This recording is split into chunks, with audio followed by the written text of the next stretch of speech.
Go. Good evening, ma'am. This is my speech. My dreams are Marian Therapy, raising women with thirds of ambition, connection, and personal growth. The thirds are ambition represent my desire for professional success, not merely for personal recognition, but for the positive impact I hope to have on the world. In envision of career where I can contribute meaningfully, leaving a legacy of positive change. That the traits of connection represent the importance of relationship in my life.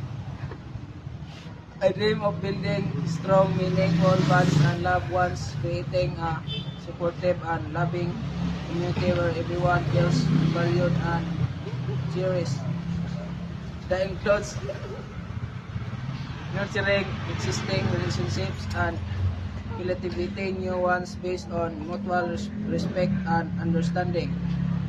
Beyond this outward aspiration, the thirds of personal growth represent my commitment and inner peace and self-discovery.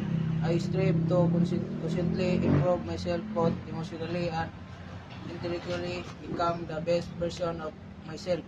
The journey of self-improvement fuels my ambition and strength, my connection, creating a life fueled and purpose and